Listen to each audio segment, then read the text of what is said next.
And welcome back to the second part of our infection and infectious disease and epidemiology lecture series. And here we will start with our stages of disease. All right, and it might seem like a no-brainer. You get sick and you get better, right? But what do we call those stages in between? All right, when we got sick, we didn't quite feel it, but maybe we knew something was happening. All right, and we were in the incubation period. Okay. Next, we can look at our bacterial growth curve and we can kind of make sense of this, right? Kind of very similar in the sense that this is kind of like our lag phase. And we'll hit the prodromal phase and we're getting into our log growth phase, okay? And now we're in the prodromal stage. Maybe we're starting to make some antibodies. Maybe we're starting to make some, uh, uh, you know, some defenses against the pathogen, but for the most part, the bacteria are going to be growing out of control during this time, and eventually you hit the wall. Okay, you hit the period of illness, and you're sick, coughing, sneezing, whatever the symptoms are, right? That's a respiratory infection. Now, let's say you got a yeast infection or an abscess, right?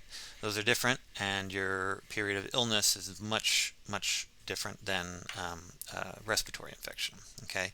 But at a certain point, okay, you will either terminate, okay, or your body's defenses kick in.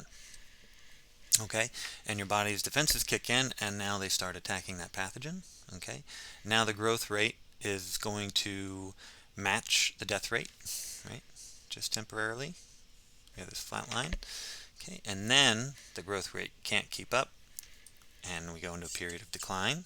Okay, and this is when we're starting to feel better. We might get up out of the bed, go into the kitchen now, but we're not going to be going to work yet, right? We're gonna wait a little bit.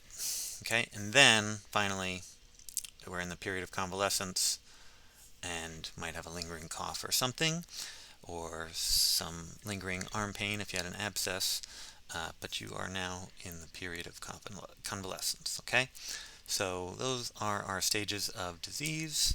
6 stages, or 5 stages, 3 on the front end, 2 on the back end, and this next slide goes over them in order. Okay, the incubation period, time of entry of the pathogen, prodromal stage. Before you get sick, you might get some headache or malaise, and then you're sick. Okay, and you know it. Okay, patient's clearly ill, immune system's fighting it off. You have the fever, you have the signs and symptoms. Finally, you get to begin to decline. Okay, maybe weak, and you are susceptible to secondary infections here, but then you finally come to the convalescent period. Okay, and so this isn't getting any friendlier with the terms that we need to know for this chapter. This is like a chapter of terms, but we'll be using these terms for the rest of our class, so kind of come in handy. But acute, like in math, if you have an acute angle, it's small, short, it's not obtuse, right? It's acute, okay? So it's going to be very, very acute, short and sweet, okay? If I have a cold, it's going to be an acute disease, short term, okay?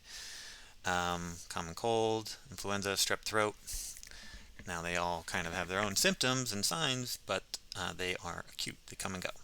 Chronic, heart disease, diabetes, arthritis do not go away so easily, and you may be suffering them throughout your whole life. Okay, so acute versus chronic. Okay, and if you take the term chronic, it's the same root as chronology, right? Time, right? Or chronological order. Chronic means long time. Okay, and you remember the first chapter?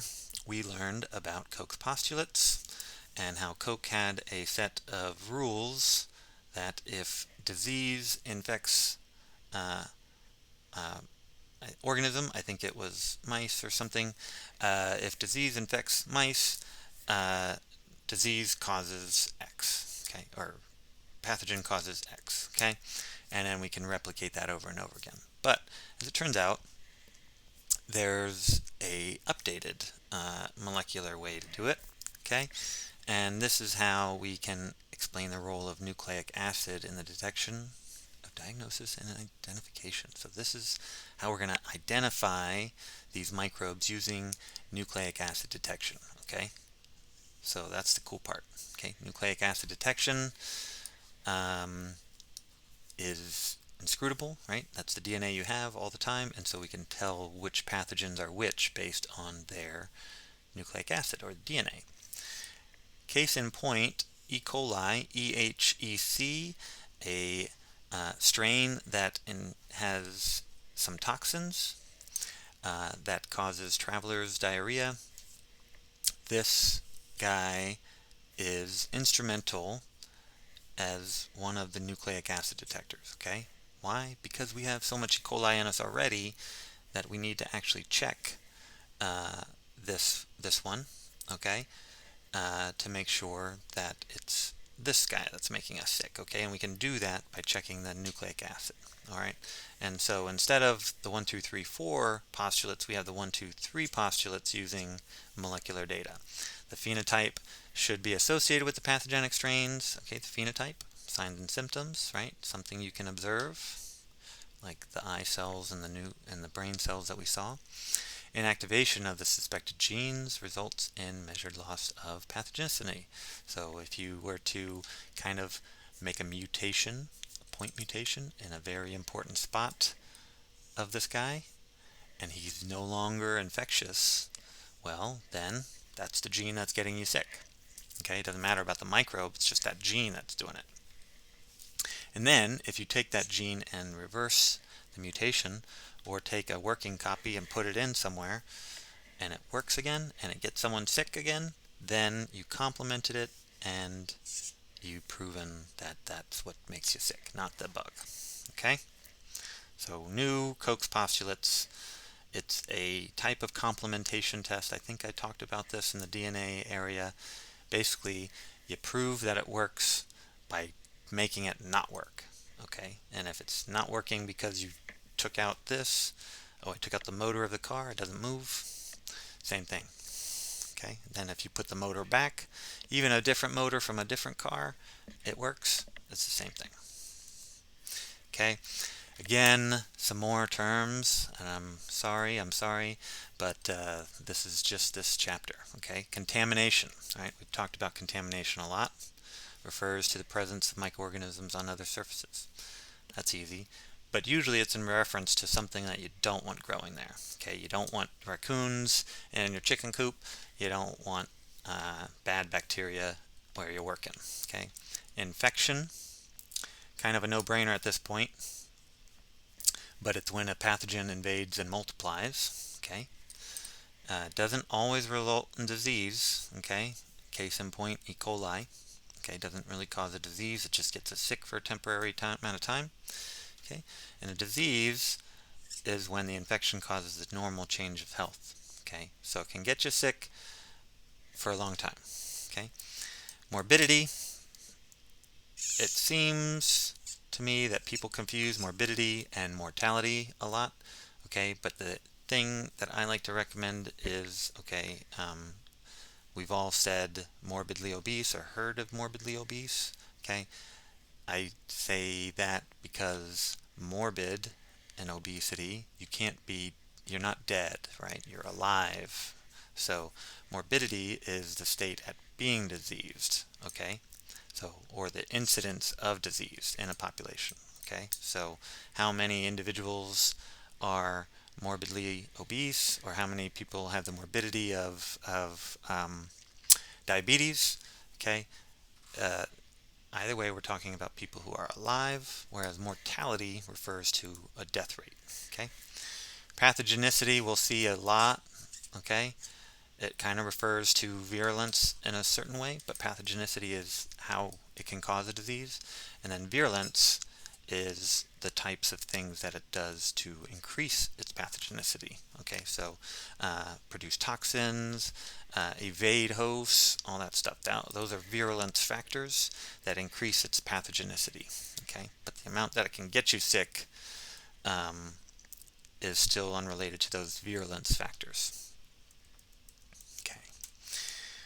And then before we move on to the chain of infection and how we can actually get sick, it's our last couple of regurgitations of terms. Okay, we have ID 50 and LD 50. Okay, so what are those? Okay, we have the infectious dose 50. Okay, infectious dose 50%, lethal dose 50%. Okay, how do I know what I'm talking about there? Okay, so the infectious dose 50 is when 50% of people, no matter what it is, if I have 800 people, it's 400. If it's 1,000, it's 500. If it's 10 million, it's 500,000, right?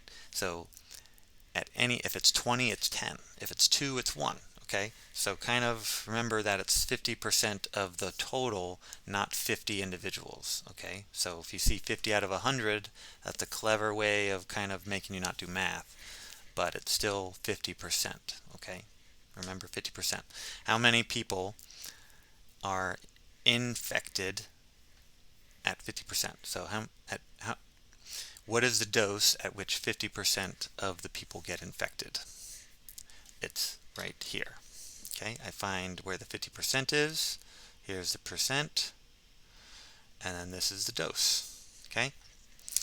All right, now what is the lethal dose 50? It's this graph actually. Okay, it's the dose at which 50% of people who got infected die. Okay, so those are slightly different. It can be close. Some things are really close. Some things can be further apart. Okay, so infectious dose 50%, lethal dose 50%, or ID 50, LD 50. Okay, two different things. All right, and then we'll go into the chain of infection in our next video.